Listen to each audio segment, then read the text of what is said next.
السلام عليكم.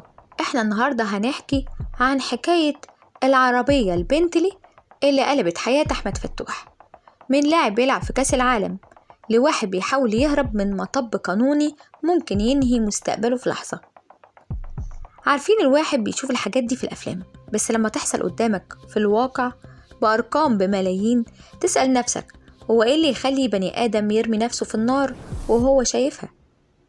الحكاية مش مجرد بيع وشراء عربية، الحكاية فيها ريحة غدر. التاجر اللي اشترى العربية دفع 6 مليون جنيه كاش، مبلغ يفتح بيوت. يفتح بيوت ايه؟ ده يفتح بلد بحالها. صح، تخيلوا الراجل ده دافع الفلوس وهو كله ثقة مستني بقى التسجيل.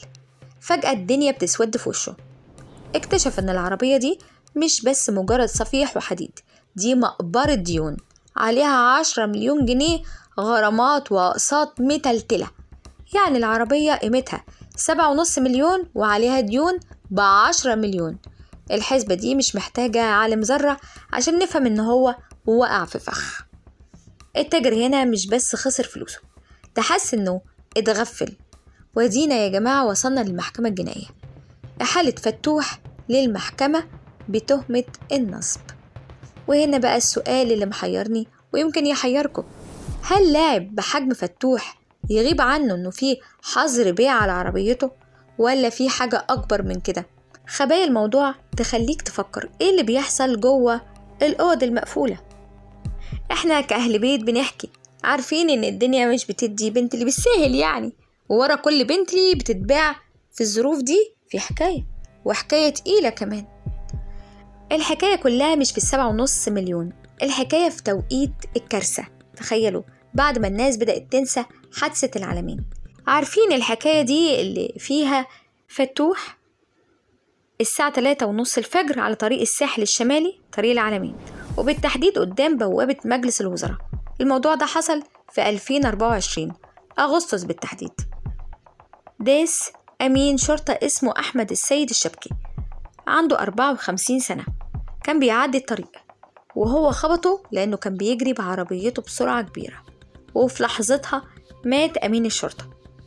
اتنقلت الأجهزة الأمنية هناك وعملوا له تحليل مخدرات، وللأسف طلع النتائج إيجابية، واتقال إن فتوح كان بيتعاطى الحشيش. لكن هو قال إن الموضوع ما حصلش كده، أنا كنت موجود في مكان الناس فيه هناك بتشرب الحشيش وبيشربوا كل حاجة، لكن أنا ما شربتهاش. طب إيه اللي أثر فيه؟ غالبا يعني دخلت من الشم أو المهم إن المحكمة حكمت عليه بحكم نهائي 6 شهور مع إيقاف التنفيذ للقتل الغلط، وكمان بسبب إن أهل أمين الشرطة اتنازلوا عن القضية. الموضوع ده كان في محكمة جنايات مطروح، والموضوع انتهى على قد كده. بس الموضوع ده كان في شهر 5 اللي فات اتحكم عليه بالحكم ده، وفي وسط الأحداث دي سافر كأس العالم، ولما رجع باع العربية بالمنظر ده. فموضوع البنتلي ده صح المواجع. عايز أقول لكم حاجة، القانون في مصر مش بيهزر، وبالذات لما القاضي يشوف إن فيه جريمة جديدة وإنت أصلا تحت بند إيقاف التنفيذ. يعني إيه؟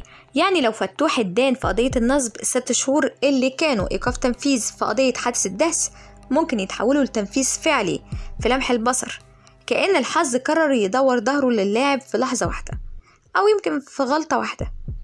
فكروا كده معايا، الناس بتشوف اللاعب في الملعب، بتشوف الجون الفرحة، بس حد شاف الورق؟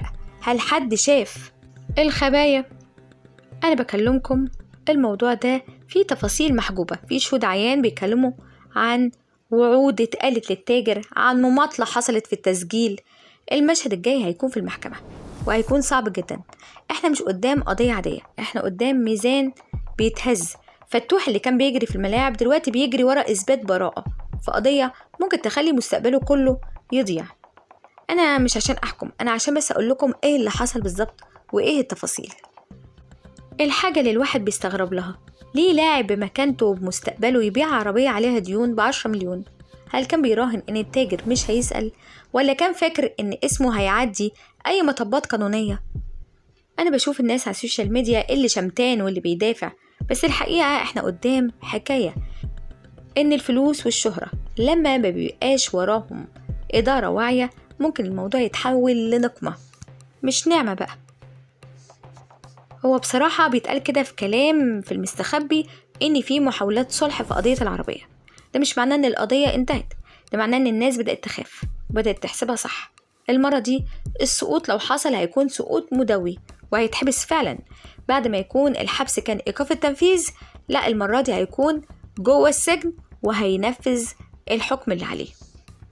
بصراحة أنا شايفة إن في لاعب بيخرج من أزمة بيدخل في المتاهة. هل دي صدفة ولا ده نمط حياة يخلي الواحد ياخد قرارات غلط؟ أنا شايفة بصراحة إن الموضوع صعب جدا. أنا شايفة واحد في القمة، الواحد زعلان لما يشوف ولاد مصر بيضيعوا وبيضيعوا موهبتهم وحياتهم في تفاهات. هو بصراحة إنسان شاطر وبيعرف يلعب كويس، كان ممكن يتجنب كل ده بمكالمة محامي شاطر أو نصيحة من حد أمين يقوله بلاش تخش في السكة دي هتفتح عليك طاقة جهنم.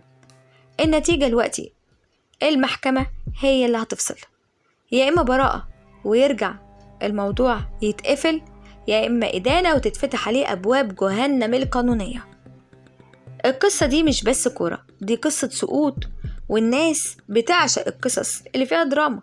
فلما يكون الدراما دي حقيقية تتحول لمسلسل الكل بيتفرج عليه والكل بيحلل. يعني بصراحة الموضوع هو فيه تشهير، هو شهر بنفسه ليه يعمل حاجة زي كده.